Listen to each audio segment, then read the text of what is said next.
Bom dia, mais uma Manhã com Cristo iniciando.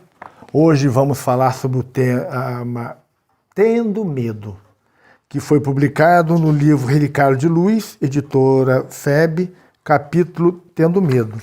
E também no livro Fonte Viva, FEB, editora, capítulo 132. Então, foi publicado em 2 livros, né? Vamos lá. E é referente ao Evangelho de Mateus, capítulo 25, versículo 25. Temendo, fui e escondi o talento na terra. É o finalzinho aqui da parábola dos talentos. Nós estamos já há alguns dias estudando a questão da parábola dos talentos, que é uma parábola muito interessante, muito bonita e que tem um profundo significado, né? Vamos lá, então. Tendo medo.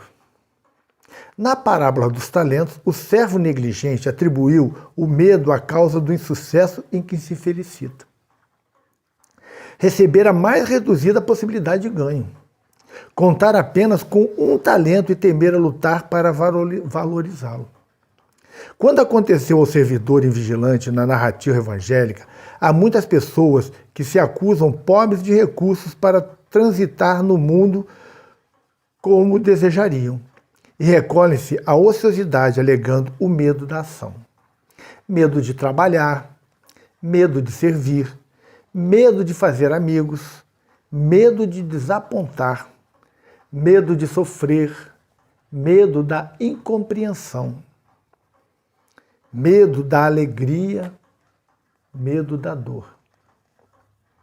E alcança o fim do corpo como sensitivas humanas, sem o mínimo esforço para enriquecer a existência. Na vida, agarram-se ao medo da morte. Na morte, confessam o medo da vida.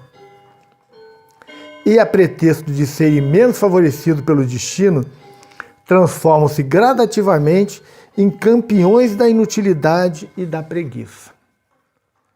Se recebeste, pois, mais rude tarefa no mundo, e não te atemorizes à frente dos outros, e faze dela o teu caminho de progresso e renovação. Por mais sombria seja a estrada a que foste conduzido pelas circunstâncias, enriquece com a luz do teu esforço no bem, porque o medo não serviu como justificativa aceitável no acerto de contas entre o servo e o Senhor. Medo, tendo medo. E é um fato bem interessante para nós analisarmos, né? Quais são os nossos medos? Na parábola dos talentos, o servo que foi imprevidente, né? Aquele que não realizou nada, o que ele disse? Eu tive medo de utilizar o talento e perdê-lo. E quais são os nossos talentos? Estamos usando dos nossos talentos para a nossa melhoria? Ou estamos com medo de nos depararmos com as dificuldades da vida, que são oriundas da vida, né? Que não tem como nós escaparmos dessas dificuldades? Porque são essas dificuldades que vão testar os nossos talentos. Precisamos nos deparar com as dificuldades, precisamos utilizar os nossos talentos para suplantarmos essas dificuldades e chegarmos ao termo das nossas tarefas com ela bem executada. Temos que estar extremamente atentos. E o Emmanuel vem falando aqui o medo, né? Medo de trabalhar.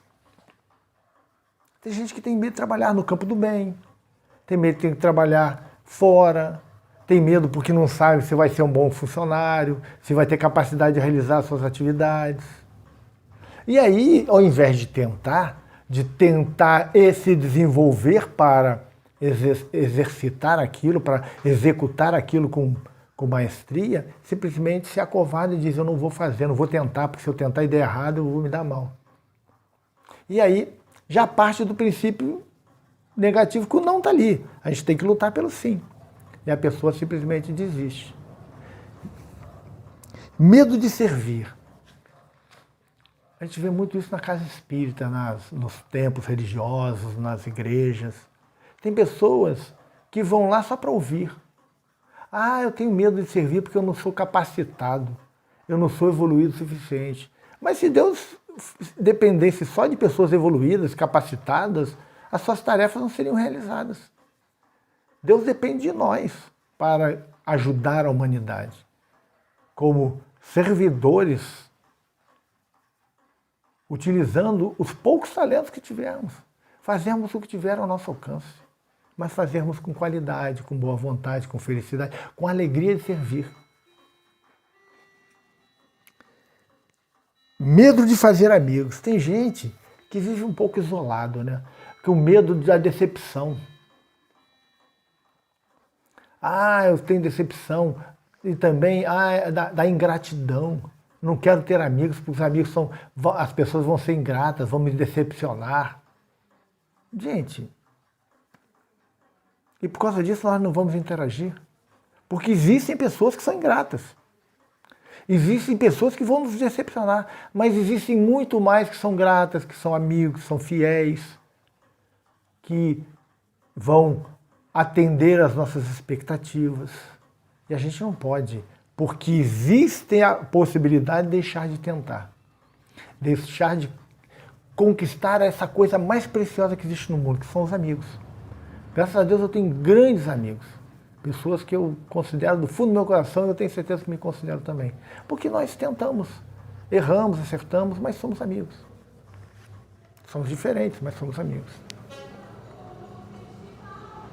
Medo de desapontar. Ah, não, eu não vou fazer isso não, que eu posso desapontar os outros. Se der errado, as pessoas vão ficar desapontadas. Gente, se todo mundo pensasse assim, ninguém realizava nada. Eu não tenho que ter medo de desapontar, não. Eu tenho que tentar fazer. Se der errado, eu vou me desculpar e vou tentar de novo. E vou dizer, olha, eu estou tentando. Eu vou ser honesta, vou tentar fazer certo. Pelo meu esforço, as pessoas vão ver que não vão ficar desapontadas, vão ver que eu estou tentando. E vão me ajudar e eu vou realizar. Desapontado ficam as pessoas e você nem tentar. Isso que desaponta mais os outros. Medo de sofrer. Tem gente que, por exemplo, não mergulha numa relação a dois com medo de sofrer. Porque já teve experiência muitas vezes com uma outra pessoa e acha que todas as pessoas vão seguir o mesmo padrão. E aí, com medo de sofrer, vivem uma vida de sofrimento, que é uma vida solitária, de angústias muitas vezes, sofrendo. Porque, gente, a gente tem que tentar ser feliz. Se vier algum tipo de sofrimento, porque a gente precisa passar por ele, vamos tentar de novo até que nós consigamos realmente ser felizes. Não vamos ter medo do sofrimento. Ele faz parte ainda da vida, infelizmente. Medo da incompreensão, que os outros não nos compreendam. É impossível. Isso não tem como evitar. E por causa disso eu vou evitar de ter contato, vou tentar evitar de fazer coisas, porque as pessoas podem não compreender os meus objetivos, não compreender o meu esforço. Gente, é com o outro. Eu tenho que fazer a minha parte, não me preocupando com o que o outro vai pensar. Eu tenho que fazer a minha parte. Se o outro não compreender, o que eu posso fazer? Eu vou lá e me explico. Se ele não quiser compreender, aí passa a ser um problema dele. Eu continuo seguindo o meu intento de melhorar, de realizar. Isso eu tenho que usar os meus talentos para isso. Medo da alegria. Tem gente que tem medo de ser feliz. Tem medo de ter a alegria. Com medo que ela fuja e que depois a pessoa fique depressiva porque perdeu a alegria. Gente, a alegria é uma coisa para ser cultivada, para ser aprimorada, para ser conquistada. A gente tem que ter a alegria de viver, a alegria de servir, a alegria de ser amigo, a alegria de ter um trabalho, a alegria de acordar todas as manhãs, a alegria de ter contato com Deus. Não podemos perder a alegria da vida. E medo da dor. Tem gente que tem medo da dor, porque tem algumas coisas que causam dor. Mas a dor é uma alavanca do progresso.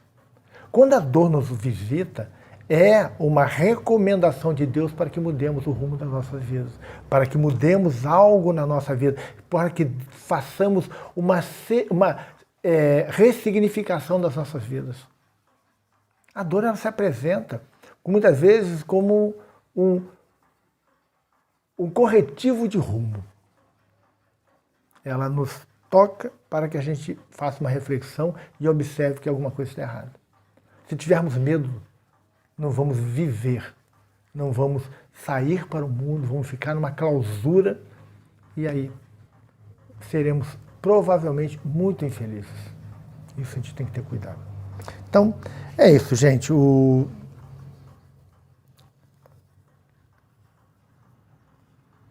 Na vida, tem pessoas que na vida agarram-se à morte, né?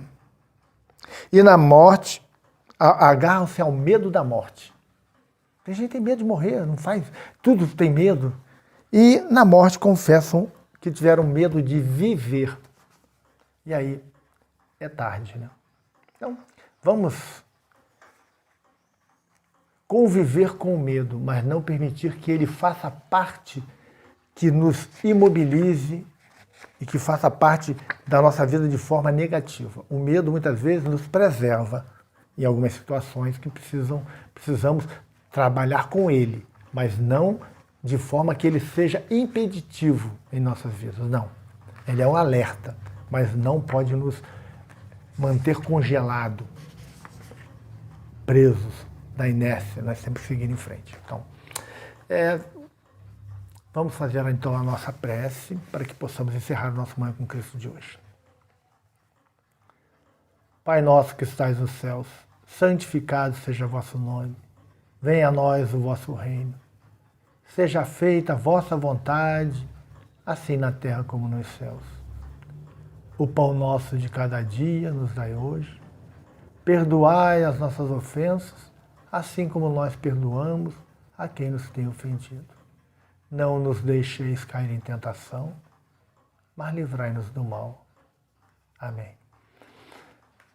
Se você chegou até aqui, se gostou dessa nossa reflexão, dê seu like, faça seu comentário, dê seu bom dia, boa tarde, boa noite, diga o que você achou do tema. Divulgue isso, compartilhe com seus amigos, com seus parentes, convide para conhecer nosso canal.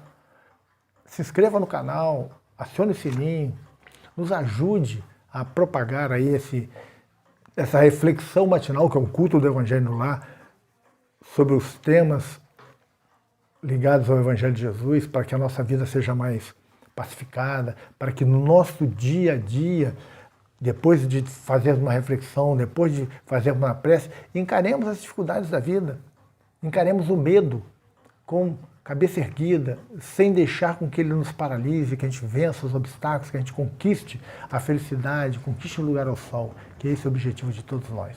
Então, vamos ficando por aqui, que Jesus possa estar em nossas vidas hoje e sempre. Até amanhã, se Deus quiser.